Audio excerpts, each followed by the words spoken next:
Yes, there is, by history-wise, about the old towns, there is a line of succession in the bay. Basically, Illyrians, the first who built anything, Romans, who took it later on, then finally the finishing touch of the towns was given by the Venetians. So Venetians who actually fortified all our antique towns. Then, like the case here with Old Bar, the Ottomans came, they continued expanding, exploring, but the ground foundation of the cities, antique cities, was laid by the Venetians.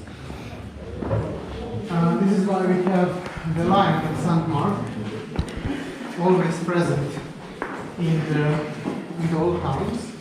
And there is actually a huge importance about the book here, the symbol of it. As the story goes, when the book is opened, the territory was conquered by the Venetians by diplomacy, so no blood was spilled. If the book that the line is holding is closed, then this territory was attacked by bloodshed, so the book remains closed. Right. Yeah, pretty much not of this is standing anymore. Just some of the bigger buildings. Yeah.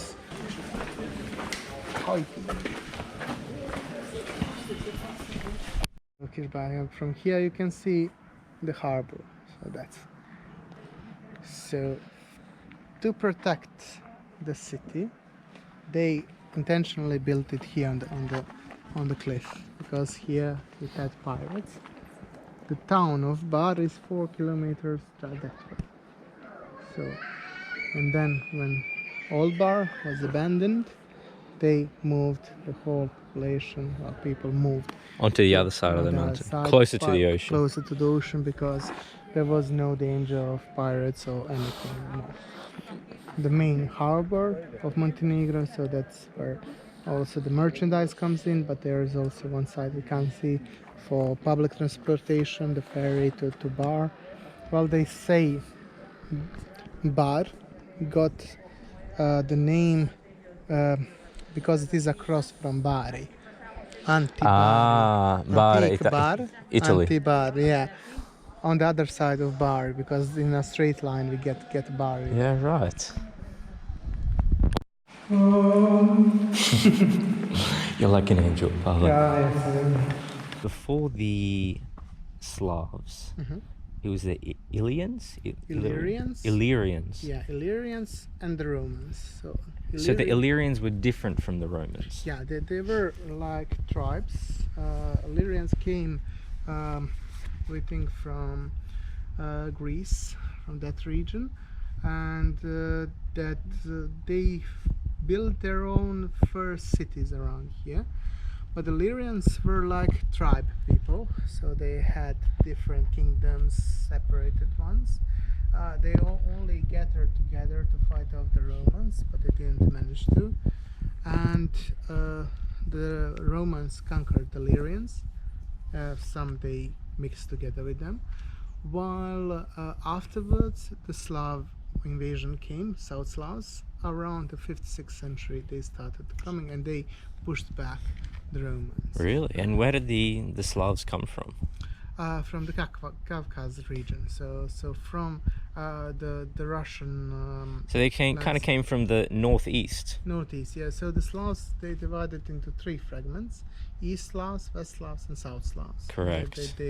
This is how they actually slowly incorporated and conquered some regions of Europe, yeah, of this part of Europe, and then made their own cities. They were, at this point, they were nomads, so they were moving across huge segments of land, not owning, making cities and so on. But they came across the Roman civilization, cities, and they were taken aback by this idea, and slowly they adopted this system of having their own rule and kingdoms, And this is how the first Balkan states actually were made with the influence of the Western of the Romans. And you can see that we have a lot of olives here. So by us in the past there was a tradition, if somebody wanted to marry, the groom had to prove that he was capable of sustaining and taking care of the family. How did he do this? By accomplishing some kind of feat.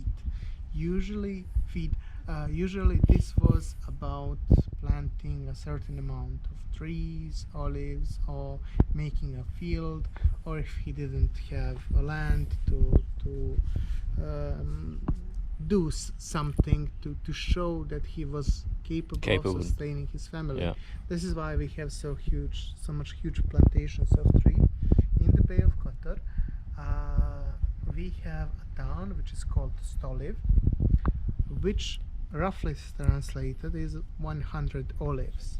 Because in this town the tradition was to plant 100 olive trees. Stoliv, Before you got married. Stoliv, 100 olive trees, and this is how the name stuck for the land. And the best olive oil is produced here in Bar. So all of these olives are either privately owned or they are owned on state land. But we will soon also discover the oldest olive tree in Europe, which is 2020 years old. They have it documented. Damn. Imagine the stories that can tell. Yeah. What it saw under that olive tree. I love it.